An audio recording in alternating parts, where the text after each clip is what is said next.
tarde. Boa tarde. O Tribunal Regional Federal da 4ª Região marca para segunda-feira, dia 26, o julgamento do recurso de Lula. O ex-presidente foi condenado em segunda instância a 12 anos e 1 mês de prisão por corrupção passiva e lavagem de dinheiro. O Exército vai doar 6 veículos blindados para as polícias do Rio. Hoje, militares reforçaram o patrulhamento nas rodovias federais do estado. O Papa Francisco determina uma intervenção numa diocese de Goiás. Padres e até o bispo foram presos essa semana por desvio de dinheiro dos fiéis. Em Minas, 2 empresas são acusadas de fraudes em licitação nas campanhas de combate à dengue. O cerco ao Facebook. Estados Unidos e Reino Unido investigam o roubo de dados de milhões de usuários da rede. As investigações sobre fundos de campanha eleitoral na França. O ex-presidente Nicolas Sarkozy presta depoimento pelo 2º dia seguido. E em São Paulo, as mortes e os prejuízos do temporal que abriu o outono na cidade. Agora, no Jornal Hoje.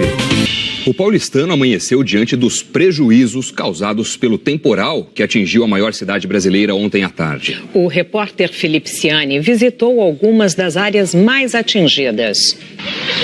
Vem aqui, senhora, vem aqui. Entra aí, senhora, entra, sobe aí, calma. Dá a mão, calma. Olha o mundo acabando. Para muita gente parecia mesmo o fim do mundo.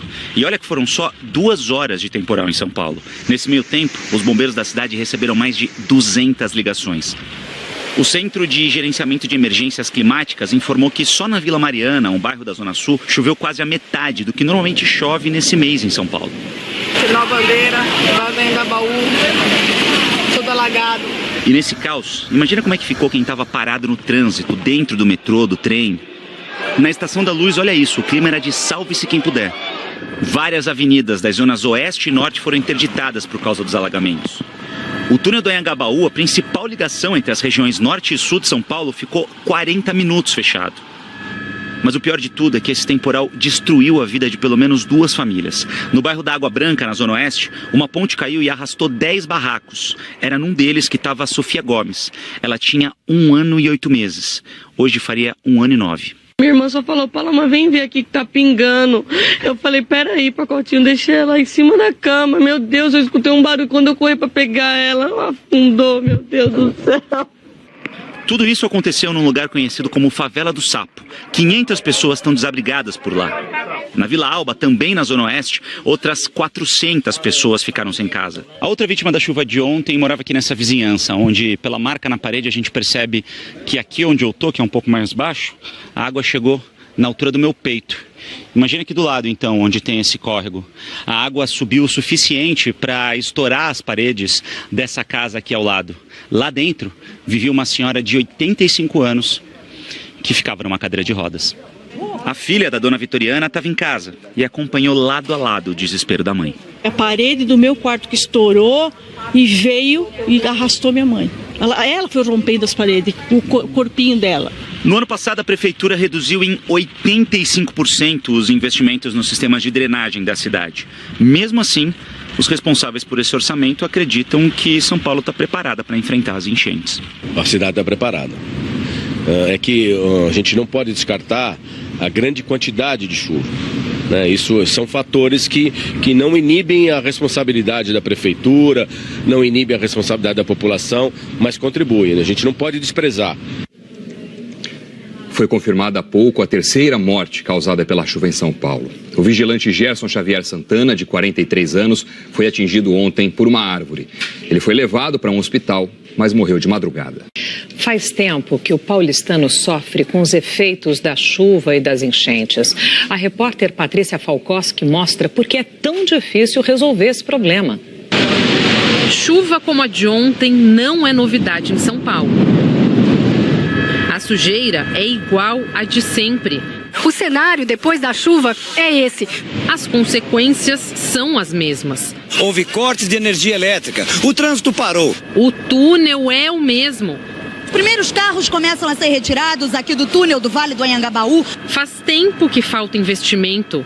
Nos últimos 2 anos se gastou menos da metade do que era previsto com o combate às enchentes. E o medo se repete.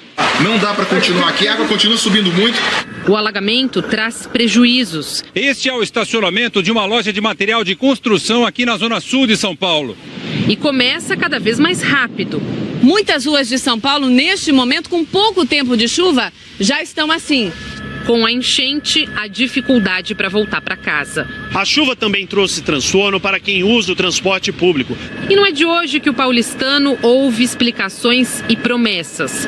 Nós prevemos um investimento ainda na nossa administração do equivalente a $1 bilhão para que esses problemas das enchentes sejam praticamente resolvidos. Se eu começar amanhã, como nós vamos começar, em janeiro não vai ter mais enchente. Passamos ontem por uma das chuvas mais intensas da história da cidade de São Paulo. Teve algumas que nós não vamos fazer porque nós incluímos em outros projetos. São Paulo viveu de ontem para hoje, em 2 horas, o maior volume de chuvas que ela já viu nos últimos 30 anos. E dá para entender por que São Paulo alaga tão rápido e por que é tão difícil de acabar com as enchentes. Quando chove forte em São Paulo, este é um dos muitos pontos de alagamento. O Vale do Anhangabaú, aqui na região central. E quem olha tudo asfaltado, o túnel, um monte de carro, nem imagina que por aqui já passou um rio.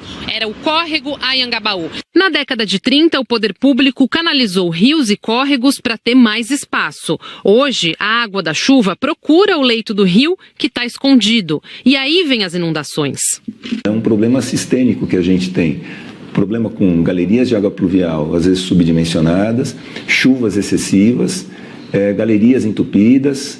Para o professor, o poder público tem que investir em prevenção, como limpeza e manutenção de galerias, e aumentar as áreas verdes. A prefeitura poderia conceder algum tipo de incentivo, tipo um IPTU verde, para aqueles imóveis que adotassem soluções que reduzissem o impacto das chuvas, né, de maneira geral, plantando mais árvores, porque essas árvores têm condição de absorver uma boa parte da água das chuvas. O primeiro ex-prefeito que nós vimos falando aqui de São Paulo foi Paulo Maluf, em 1995, e não Gilberto Kassab, como foi acreditado, né? O secretário adjunto de Prefeituras Regionais de São Paulo, Milton Persoli, disse que o andamento de obras de grande porte para evitar enchentes depende de recursos do governo federal. Nós entramos em contato com o Ministério das Cidades, mas não tivemos retorno. Vamos falar sobre a previsão do tempo? Jaqueline Brasil já está aqui. Jaqueline, foi um absurdo o que choveu ontem, né? E tem previsão para hoje, de novo, de chuva nesse volume que a gente viu ontem? Boa tarde, Sandra, Doni. Boa tarde a todos. Olha, tem previsão de chuva sim, tá? Mas menos volumosa. Aliás, a chuva acumulada aqui na capital paulista até agora já ultrapassou a média climatológica do mês. E hoje à tarde, como eu disse, pode chover forte de novo aqui em São Paulo, mas essa chuva não vem com tanta intensidade como a de ontem e não vai ser tão volumosa. Hoje, o risco de temporal se estende por toda a região sudeste, onde estão essas áreas de instabilidade. Também tem nuvens de chuva no norte do país e bem nesse pontinho aqui na Bahia, que é em Salvador.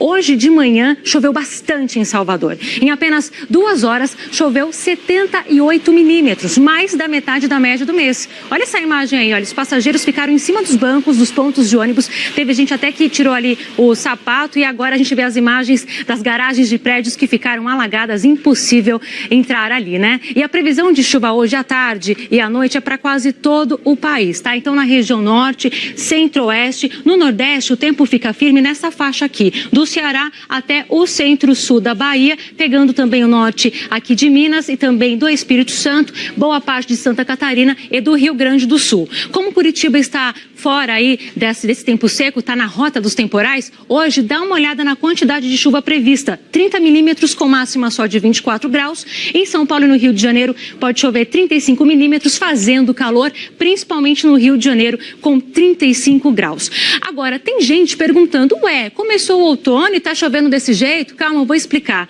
O outono é a transição do verão para o inverno. Então, gente, é normal que no começo o outono seja chuvoso, como acontece no verão. Belo Horizonte, por exemplo, olha só, já passou aí da média registrada do mês, assim como em São Paulo, Curitiba, Brasília e Vitória. Onde vai chover menos, vai fazer calor. Então, por exemplo, em Cuiabá, máxima de 33, Fortaleza também, em Manaus 32 que pode chover, Salvador choveu e vai chover mais com máxima de 33 e Brasília 28 graus. E já que amanhã pode chover mais? Pode chover mais, só que vai diminuir, tá? A chuva vai ficar mais fraca aqui no Sudeste. Nos próximos 6 dias, tem aí concentração de chuva para quase todo o país, mas onde está mais roxo é onde tem o maior acumulado, tá? Então, em parte aqui do Norte, a gente destaca também aqui, olha só, Maranhão e um trechinho do Ceará e do Rio Grande do Norte. É ali aquela transição mesmo, não tem jeito, do verão para o inverno, é o nosso outono. Sandra e Doni. Jaqueline Brasil, obrigado. Boa tarde. Militares do Comando da Intervenção Federal inspecionaram hoje o Batalhão de Operações Especiais do Rio. As forças de segurança também estão fazendo uma operação nas estradas do estado. A reportagem é da Renata Capucci. A operação nas rodovias federais que cortam o estado começou cedo com 1.400 militares. O patrulhamento também foi intensificado ao longo da Avenida Brasil, uma das mais movimentadas do Rio. Agora de manhã, integrantes do Gabinete Federal fizeram uma inspeção no Batalhão de Operações Especiais, o BOP. Essa é a segunda unidade da Polícia Militar que as autoridades da intervenção vistoriam para conhecer as condições de trabalho da PM e para planejar futuras ações. Ontem, o comando da intervenção anunciou que está deixando a Vila Kennedy, na zona oeste, depois de 25 dias de ocupação pelas Forças Armadas. Aos poucos, o comando do patrulhamento da região vai ser devolvido para a PM. Os moradores estão preocupados. Tem um tráfico, né, que ainda está permanente no local, o exército ele sai em determinado horário e depois a gente fica exposto, né? 2 unidades de polícia pacificadora, a da Vila Kennedy e a do Batã, vão ser desativadas e os PMs deslocados para reforçar esse batalhão. O chefe da intervenção, General Braga Neto, calcula que precisa de 3 bilhões e 100 milhões de reais para resolver os problemas financeiros da segurança do Rio. A maior parte para investimentos nas polícias e para pagar dívidas com fornecedores. Para diminuir esse déficit, a ideia é usar 1 bilhão de reais que o governo federal prometeu liberar. Mas ainda faltariam 2 bilhões e 100 milhões de acordo com o interventor. Só para quitar os salários atrasados dos policiais e gratificações seriam necessários 1 bilhão de reais. Mas essa despesa é de responsabilidade do Estado, que prometeu pagar tudo até a primeira semana de abril. Apesar dos esforços dos militares, neste primeiro mês de intervenção, os cariocas ainda não viram uma redução em crimes. Os roubos de carros e motos aumentaram quase 15% em relação ao mesmo período do ano passado, de acordo com dados da Polícia Civil. Roubos de rua subiram 12%. Eu estou otimista e preocupado. Confesso que muito preocupado, né, pela incerteza de que nós vamos realmente atingir todos os objetivos. E o jornal hoje apurou que o Exército Brasileiro vai doar até o fim do mês 6 veículos blindados para as forças de segurança do Rio. Todos foram recuperados pelos militares. 3 vão para a Polícia Civil e outros 3 que foram usados na missão de paz do Haiti vão para unidades especiais da Polícia Militar, como o Batalhão de Choque e o BOP. O presidente Michel Temer vai viajar hoje à tarde para o Rio de Janeiro. A gente vai dar um pulinho lá em Brasília para falar com a Marina Franceschini. Marina, boa tarde para você. Então agora o presidente vai, é isso? Oi, Sandra, boa tarde a todos. Pois é, como o jornal hoje antecipou, ontem o presidente Temer viaja hoje à tarde para o Rio de Janeiro, onde deve se encontrar com o interventor, General Braga Neto. Ainda não está decidido se vai ter declaração à imprensa. Hoje pela manhã, o presidente se reuniu com o ministro interino da Defesa, General Silvio Luna, com o chefe do Gabinete de Segurança Institucional, Sérgio Etchegóin, e com os comandantes do Exército, Marinha e Aeronáutica. A Defesa cuida dos decretos de garantia da lei e da ordem. Atualmente, tropas federais atuam no Rio de Janeiro, isso desde julho do ano passado. É a única operação em vigor nesse momento. Hoje à tarde, antes da viagem para o Rio de Janeiro, o presidente Temer se reúne com o Conselho de Desenvolvimento Econômico e Social, formado por 102 representantes da sociedade civil que ajudam a elaborar políticas públicas. A expectativa é de recomendações no combate à criminalidade. O Planalto já confirmou que vai liberar 1 bilhão de reais para a intervenção no Rio de Janeiro. Sandra. Ok, Marina Franceschini, ao vivo de Brasília, muito obrigada.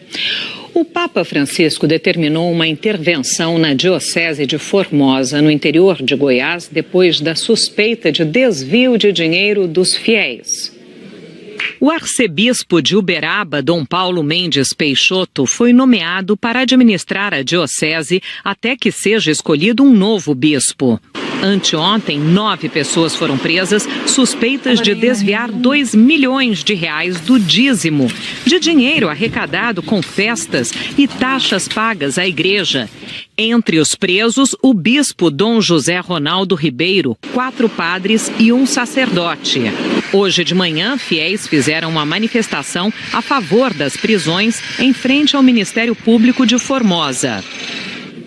A Polícia Federal e a Controladoria Geral da União fizeram uma operação para investigar suspeitas de desvio de dinheiro na campanha de combate ao mosquito Aedes aegypti em Minas Gerais. Quem tem os detalhes e fala com a gente ao vivo de Minas é Ricardo Soares. Oi, Ricardo, boa tarde. Boa tarde para todo mundo. Segundo a Polícia Federal, a suspeita é que uma servidora da Secretaria de Saúde de Minas direcionava licitações para que 2 empresas dos mesmos donos fossem vencedoras. O nome dessa servidora não foi divulgado, ela vai ser ouvida na semana que vem aqui na sede da Polícia Federal em Belo Horizonte. Dinheiro do governo de Minas e do Ministério da Saúde, que seria usado para campanhas contra a dengue, era desviado. A Controladoria Geral da União confirmou que ações de combate à doença deixaram de ser feitas por causa da fraude. O prejuízo estimado é de cerca de R$10 milhões. Hoje cedo, policiais estiveram em uma das empresas investigadas, a SP Promoções. Maria Isabel Germano, a dona da empresa, confirmou que prestou serviços ao governo de Minas e que está colaborando com as investigações. O governo de Minas informou que já havia iniciado uma auditoria no contrato, que foi assinado na gestão anterior e que suspendeu os eventos previstos assim que constatou a irregularidade. O PSDB, partido da gestão anterior, disse que qualquer denúncia deve ser investigada e julgada de acordo com a lei. Doni e Sandra. Obrigado, Ricardo Soares. A defesa do presidente Michel Temer pediu ao Supremo Tribunal Federal acesso à decisão do ministro Edson Fachin, que incluiu o depoimento do doleiro Dilson Funaro no inquérito da Odebrecht, que investiga o presidente. A gente volta a Brasília agora com a repórter Andréa Sadi, que tem os detalhes. Oi, Andréa. Oi, Sandra, Doni, boa tarde para vocês, boa tarde a todos. Olha, o presidente Michel Temer, por meio de sua defesa, pediu ao Supremo acesso a essa decisão do ministro Edson Fachin, que sim incluiu o depoimento da delação de Lúcio Funaro, operador ligado ao PMDB, inclusão deste depoimento no inquérito da Odebrecht. O presidente Michel Temer, ele é alvo de 2 inquéritos, o inquérito dos portos e este, que é o inquérito da Odebrecht, que apura se houve propina da construtora na Secretaria de Aviação Civil. Ontem à tarde, o presidente Michel Temer reuniu ali no Palácio do Planalto seus principais assessores e advogados e pediu então acesso a esta decisão do ministro Edson Fachin.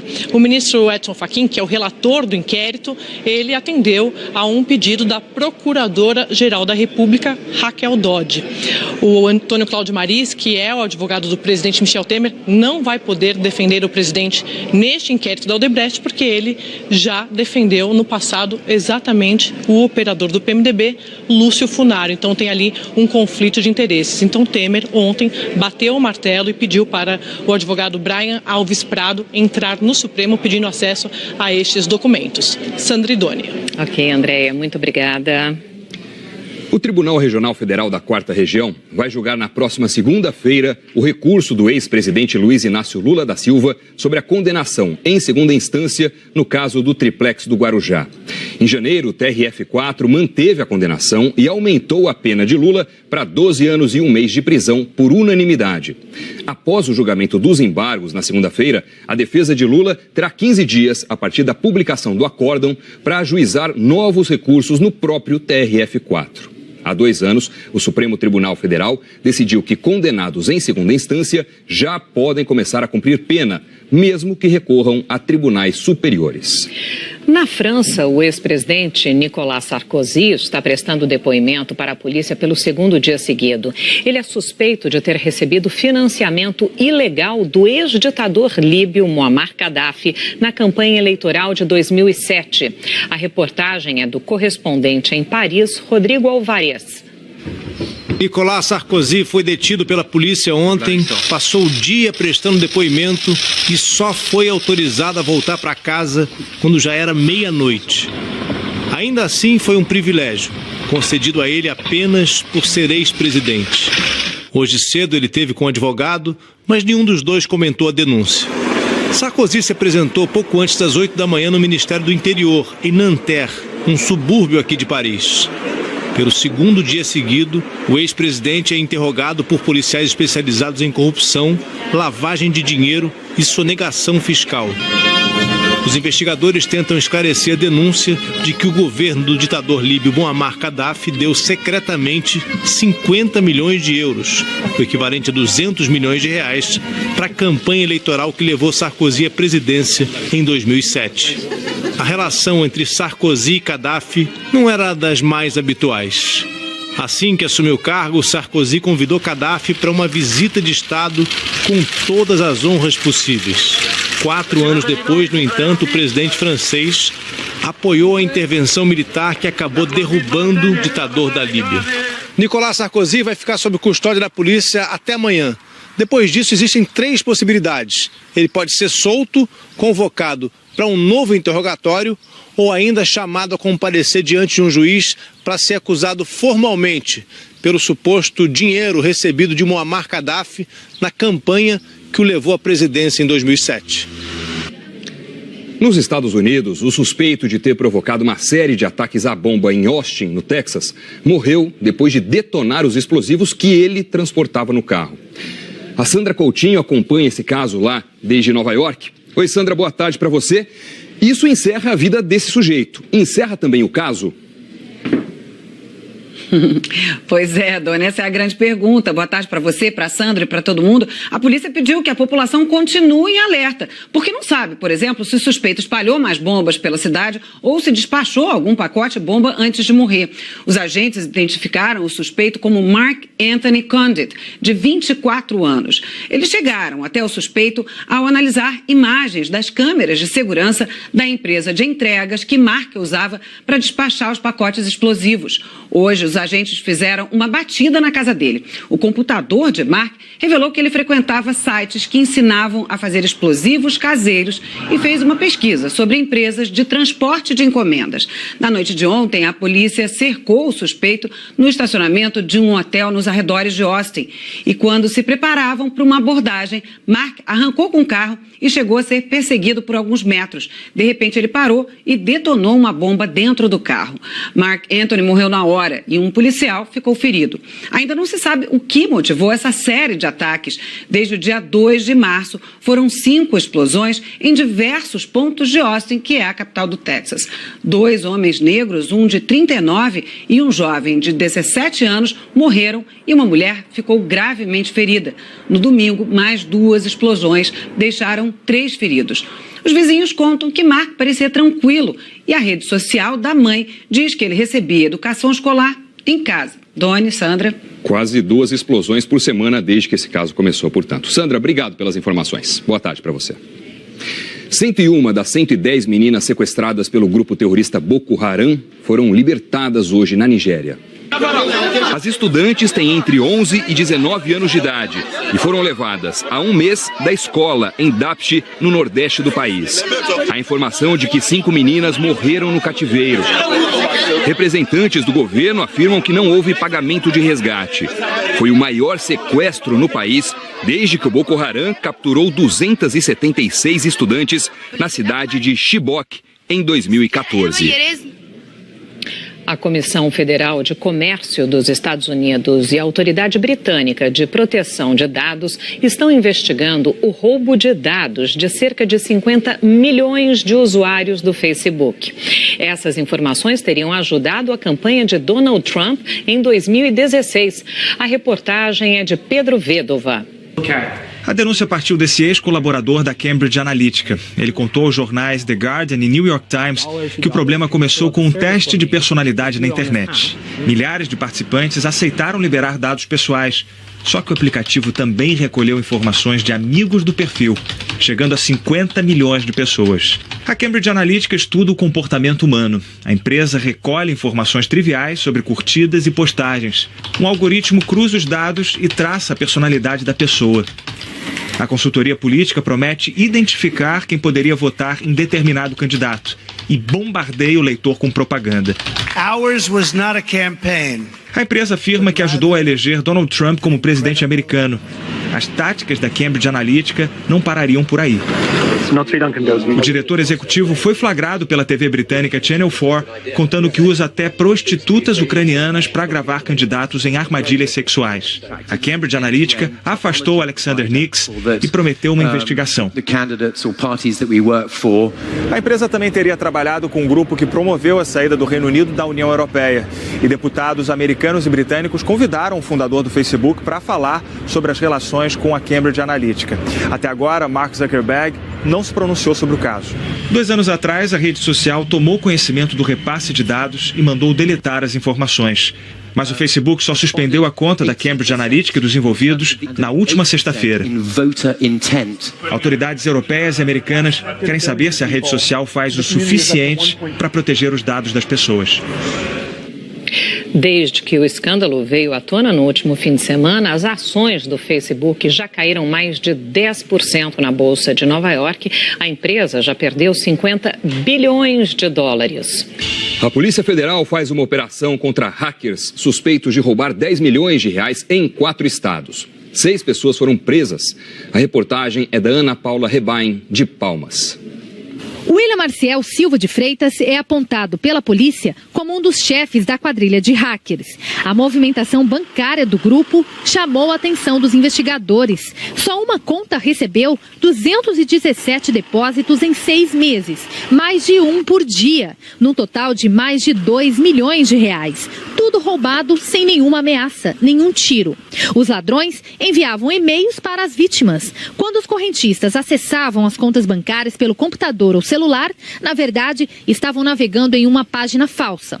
Nela, o bando roubava as informações sigilosas e desviavam dinheiro. Em outro caso, eles usaram até os dados de uma vítima do acidente da TAM em 1996 para adquirir produtos de maneira fraudulenta. O COAF, Conselho de Controle de Atividades Financeiras, identificou em 9 meses uma movimentação de 10 milhões de reais nas contas dos suspeitos. Um detalhe chamou a atenção da polícia. A quadrilha comprava bitcoins com dinheiro roubado. Como o mercado de moedas virtuais não é regulado, ficava mais difícil rastrear as operações dos criminosos. Porque uma dos mecanismos que ele fazia era abrir empresas com documentação falsas e empresas até de fachada para movimentar a fraude. 2 suspeitos estão foragidos. A defesa de William Marciel Freitas disse que vai conhecer os detalhes do processo para depois se posicionar sobre o caso. Em Brasília, o Fórum Mundial da Água discutiu hoje um plano para melhorar a gestão dos recursos hídricos e garantir o abastecimento em todo o país. A reportagem é de Joconda Brasil. O ano passado inteiro foi de consulta a especialistas, juristas e a quem mais quisesse dar opinião. E muita gente deixou a digital no projeto Legado, que propõe caminhos para mudar a legislação de água no Brasil, apresentado hoje no Fórum Mundial da Água, que reúne representantes de 170 países. Pouca gente sabe, mas o Brasil tem uma lei específica sobre águas. É de 1997, considerada moderna, mas que já precisa ser atualizada. A conclusão é da Agência Nacional de Águas, que propõe 20 mudanças na lei. Uma delas é na fiscalização. Hoje, quando a agência multa uma empresa pelo uso irregular da água, se baseia apenas em resoluções internas. Com uma lei aprovada pelo Congresso, a punição ganharia força e seria aplicada de maneira uniforme em todos os estados. Os especialistas também querem incluir na Constituição uma forma de garantir igualmente a todos o acesso à água de qualidade, um bem que está ficando cada vez mais escasso. Aquilo que era pouco percebido como um problema em 88, hoje já passa a ser percebido na consciência das pessoas como um problema sério, que merece atenção, que merece cuidado, e é muito então importante que essa consciência se transforme em ação prática. O MEC divulgou mudanças na prova do Enem deste ano. Os candidatos terão 30 minutos a mais para resolver as provas de matemática e ciências da natureza. As inscrições começam no dia 7 de maio. Para Para mais detalhes, é só entrar no nosso site, na internet. Uma última notícia: as agências internacionais divulgaram há pouco que um ataque aéreo na Síria matou 16 crianças perto de uma escola hoje. O bombardeio atingiu um abrigo numa vila na província de Idlib, um dos poucos redutos rebeldes no país. Segundo o Observatório Sírio dos Direitos Humanos, as crianças estavam saindo da escola no momento do ataque e não tinham mais de 11 anos de idade. O Jornal Hoje termina aqui. Você acompanha outras notícias no Jornal Nacional, que hoje é mais cedo, às 8h15 da noite. Uma boa tarde e até amanhã. Tchau. Uma boa tarde para você.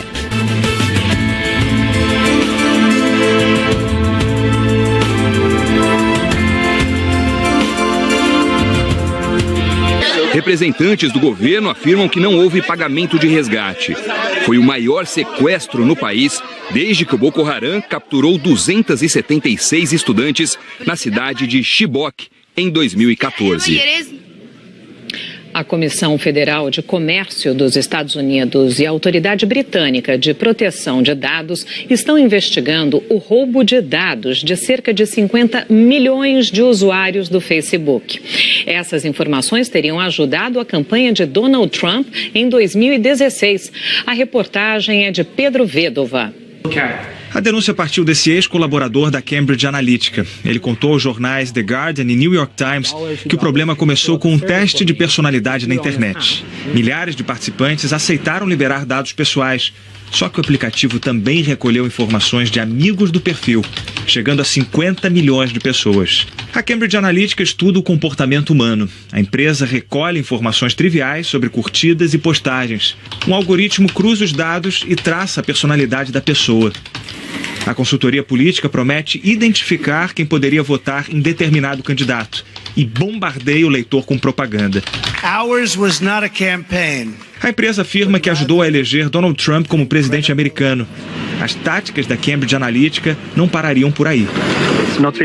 O diretor executivo foi flagrado pela TV britânica Channel 4, contando que usa até prostitutas ucranianas para gravar candidatos em armadilhas sexuais. A Cambridge Analytica afastou Alexander Nix e prometeu uma investigação. A empresa também teria trabalhado com um grupo que promoveu a saída do Reino Unido da União Europeia. E deputados americanos e britânicos convidaram o fundador do Facebook para falar sobre as relações com a Cambridge Analytica. Até agora, Mark Zuckerberg não se pronunciou sobre o caso. 2 anos atrás, a rede social tomou conhecimento do repasse de dados e mandou deletar as informações. Mas o Facebook só suspendeu a conta da Cambridge Analytica e dos envolvidos na última sexta-feira. Autoridades europeias e americanas querem saber se a rede social faz o suficiente para proteger os dados das pessoas. Desde que o escândalo veio à tona no último fim de semana, as ações do Facebook já caíram mais de 10% na Bolsa de Nova York. A empresa já perdeu 50 bilhões de dólares. A Polícia Federal faz uma operação contra hackers suspeitos de roubar 10 milhões de reais em 4 estados. 6 pessoas foram presas. A reportagem é da Ana Paula Rebain, de Palmas. William Marciel Silva de Freitas é apontado pela polícia como um dos chefes da quadrilha de hackers. A movimentação bancária do grupo chamou a atenção dos investigadores. Só uma conta recebeu 217 depósitos em 6 meses, mais de um por dia, num total de mais de 2 jogadores. Só uma conta recebeu 217 depósitos em 6 meses, mais de um por dia, num total de mais de 2 milhões de reais. Tudo roubado sem nenhuma ameaça, nenhum tiro. Os ladrões enviavam e-mails para as vítimas. Quando os correntistas acessavam as contas bancárias pelo computador ou celular, na verdade, estavam navegando em uma página falsa. Nela, o bando roubava as informações sigilosas e desviavam dinheiro. Em outro caso, eles usaram até os dados de uma vítima do acidente da TAM em 1996 para adquirir produtos de maneira fraudulenta. O COAF, Conselho de Controle de Atividades Financeiras, identificou em 9 meses uma movimentação de 10 milhões de reais nas contas dos suspeitos. Um detalhe detalhe chamou a atenção da polícia. A quadrilha comprava bitcoins com dinheiro roubado. Como o mercado de moedas virtuais não é regulado, ficava mais difícil rastrear as operações dos criminosos. Porque uma dos mecanismos que ele fazia era abrir empresas com documentação falsas e empresas até de fachada para movimentar a fraude. 2 suspeitos estão foragidos. A defesa de William Marcial Freitas disse que vai conhecer os detalhes do processo para depois se posicionar sobre o caso. Em Brasília, o Fórum Mundial da Água discutiu hoje um plano para melhorar a gestão dos recursos hídricos e garantir o abastecimento em todo o país. A reportagem é de Joconda Brasil. O ano passado inteiro foi de consulta a especialistas, juristas e a quem mais quisesse dar opinião. E muita gente deixou a digital no projeto Legado, que propõe caminhos para mudar a legislação de água no Brasil, apresentado hoje no Fórum Mundial da Água, que reúne representantes de 170 países. Pouca gente sabe, mas o Brasil tem uma lei específica sobre águas. É de 1997, considerada moderna, mas que já precisa ser atualizada. A conclusão é da Agência Nacional de Águas, que propõe 20 mudanças na lei. Uma delas é na fiscalização. Hoje, quando a agência multa uma empresa pelo uso irregular da água, se baseia apenas em resoluções internas. Com uma lei aprovada pelo Congresso, a punição ganharia força e seria aplicada de maneira uniforme em todos os estados.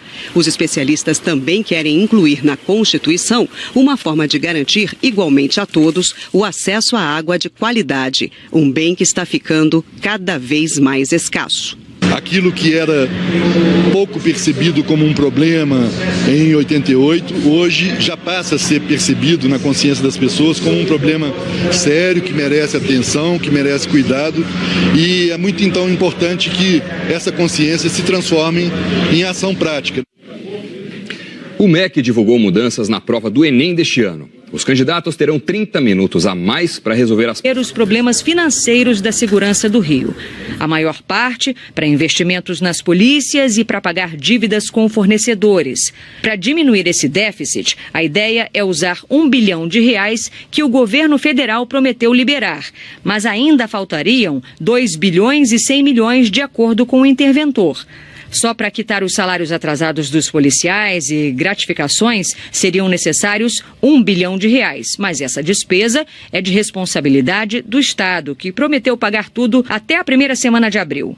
Apesar dos esforços dos militares, neste primeiro mês de intervenção, os cariocas ainda não viram uma redução em crimes. Os roubos de carros e motos aumentaram quase 15% em relação ao mesmo período do ano passado, de acordo com dados da Polícia Civil. Roubos de rua subiram 12%. Eu estou otimista e preocupado.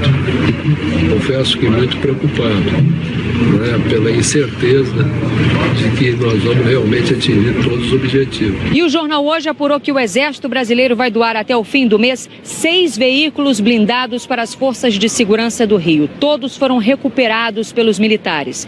3 vão para a Polícia Civil e outros 3 que foram usados na missão de paz do Haiti vão para unidades especiais da Polícia Militar, como o Batalhão de Choque e o BOPE. O presidente Michel Temer vai viajar hoje à tarde para o Rio de Janeiro. A gente vai dar um pulinho lá em Brasília para falar com a Marina Franceschini. Marina, boa tarde para você. Então agora o presidente vai, é isso?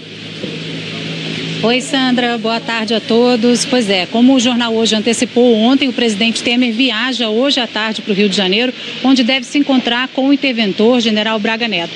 Ainda não está decidido se vai ter declaração à imprensa. Hoje pela manhã, o presidente se reuniu com o ministro interino da Defesa, general Silvio Luna, com o chefe do Gabinete de Segurança Institucional, Sérgio Etchegoyen, e com os comandantes do Exército, Marinha e Aeronáutica. A Defesa cuida dos decretos de garantia da lei e da ordem.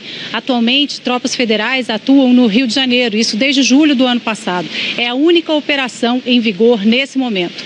Hoje à tarde, antes da viagem para o Rio de Janeiro, o presidente Temer se reúne com o Conselho de Desenvolvimento Econômico e Social, formado por 102 representantes da sociedade civil que ajudam a elaborar políticas públicas. A expectativa é de recomendações no combate à criminalidade. O Planalto já confirmou que vai liberar R$1 bilhão para a intervenção no Rio de Janeiro. Sandra. Ok, Mariana Franceschini, ao vivo de Brasília, muito obrigada. O Papa Francisco determinou uma intervenção na Diocese de Formosa, no interior de Goiás, depois da suspeita de desvio de dinheiro dos fiéis.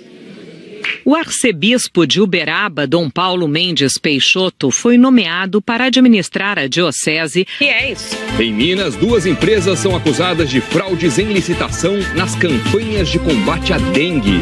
O cerco ao Facebook. Estados Unidos e Reino Unido investigam o roubo de dados de milhões de usuários da rede. As investigações sobre fundos de campanha eleitoral na França. O ex-presidente Nicolas Sarkozy presta depoimento pelo 2º dia seguido. E em São Paulo, as mortes e os prejuízos do temporal que abriu o outono na cidade. Agora, no Jornal Hoje.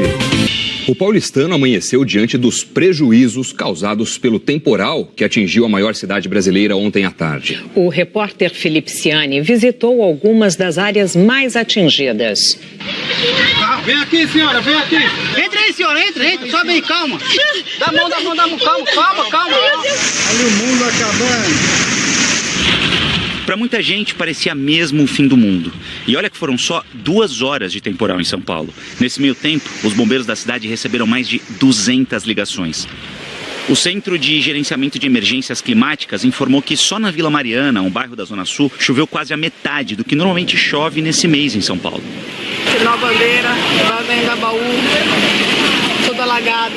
E nesse caos, imagina como é que ficou quem estava parado no trânsito, dentro do metrô, do trem. Na Estação da Luz, olha isso, o clima era de salve-se quem puder.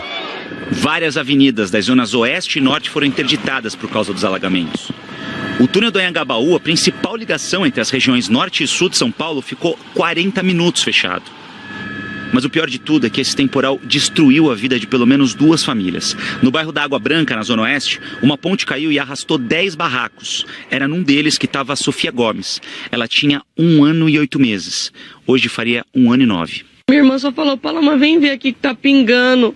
Eu falei, peraí, pacotinho, deixei ela em cima da cama. Meu Deus, eu escutei um barulho quando eu corri pra pegar ela. Ela afundou, meu Deus do céu. Tudo isso aconteceu num lugar conhecido como Favela do Sapo. 500 pessoas estão desabrigadas por lá. Na Vila Alba, também na Zona Oeste, outras 400 pessoas ficaram sem casa. A outra vítima da chuva de ontem morava aqui nessa vizinhança, onde pela marca na parede a gente percebe que aqui onde eu tô, que é um pouco mais baixo, a água chegou na altura do meu peito. Imagina aqui do lado, então, onde tem esse córrego. A água subiu o suficiente para estourar as paredes dessa casa aqui ao lado. Lá dentro vivia uma senhora de 85 anos que ficava numa cadeira de rodas. A filha da dona Vitoriana estava em casa e acompanhou lado a lado o desespero da mãe. A parede do meu quarto que estourou e veio e arrastou minha mãe. Ela foi rompendo as paredes, o corpinho dela. No ano passado, a prefeitura reduziu em 85% os investimentos nos sistemas de drenagem da cidade. Mesmo assim, os responsáveis por esse orçamento pedindo acesso a estes documentos. Sandra Idônia. Ok, Andréia, muito obrigada. O Tribunal Regional Federal da 4ª Região vai julgar na próxima segunda-feira o recurso do ex-presidente Luiz Inácio Lula da Silva sobre a condenação em segunda instância no caso do triplex do Guarujá. Em janeiro, o TRF4 manteve a condenação e aumentou a pena de Lula para 12 anos e 1 mês de prisão por unanimidade.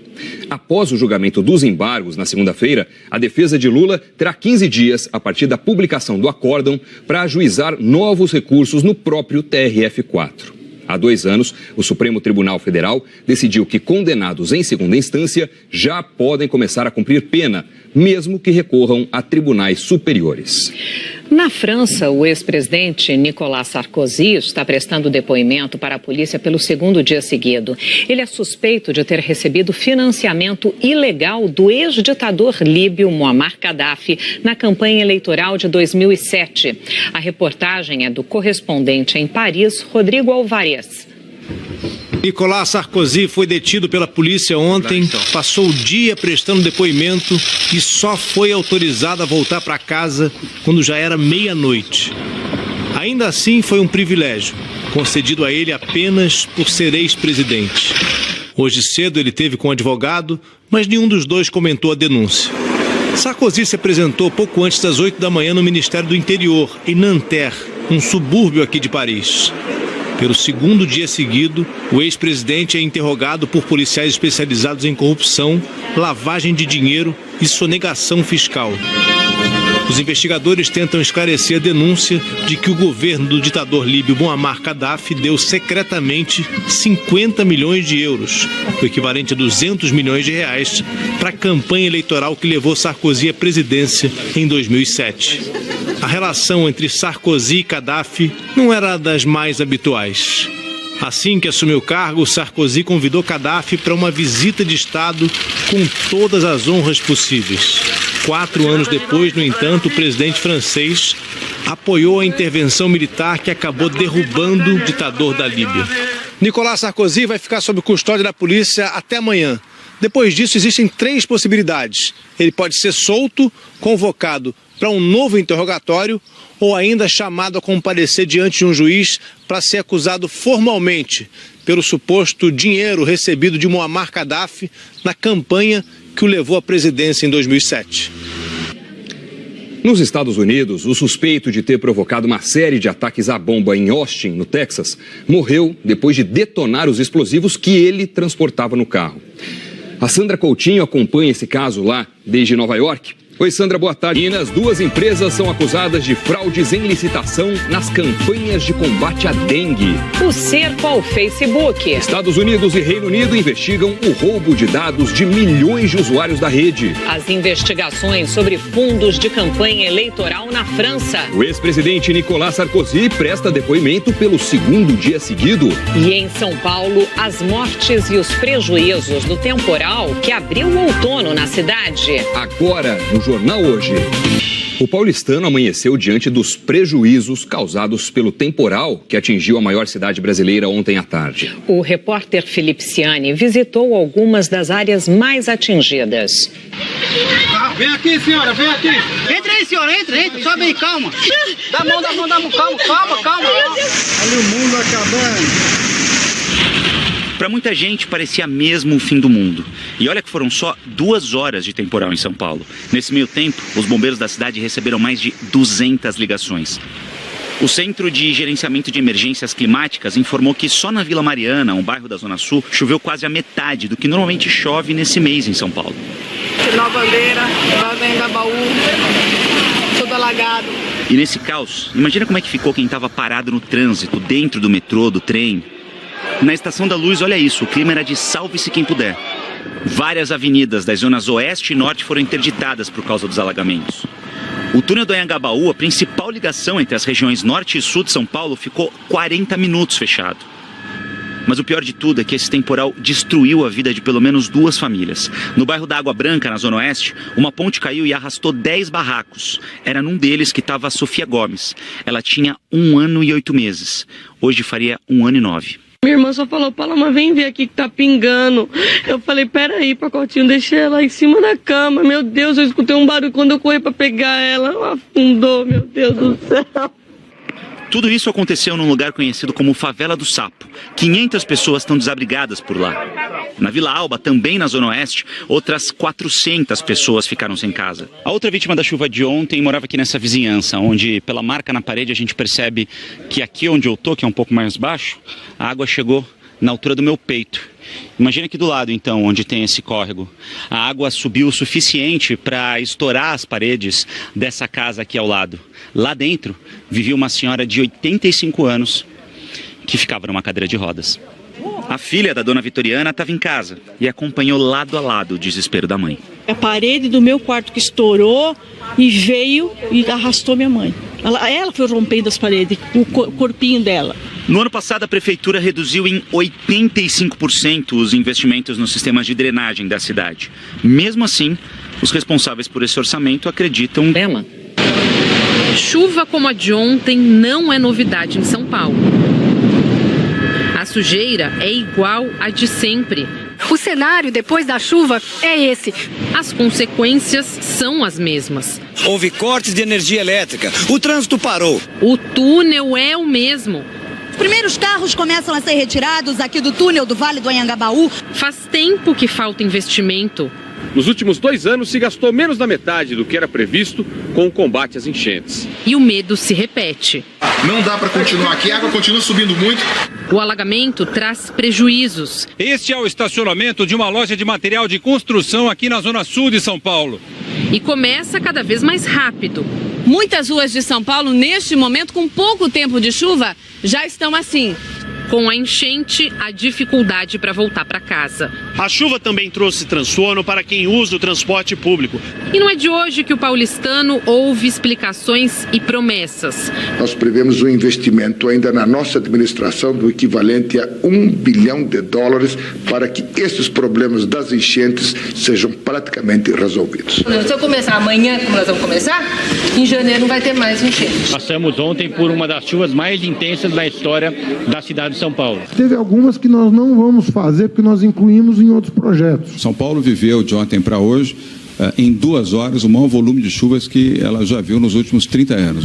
E dá para entender por que São Paulo alaga tão rápido e por que é tão difícil de acabar com as enchentes. Quando chove forte em São Paulo, este é um dos muitos pontos de alagamento. O Vale do Anhangabaú, aqui na região central. E quem olha tudo asfaltado, o túnel, um monte de carro, nem imagina que por aqui já passou um rio.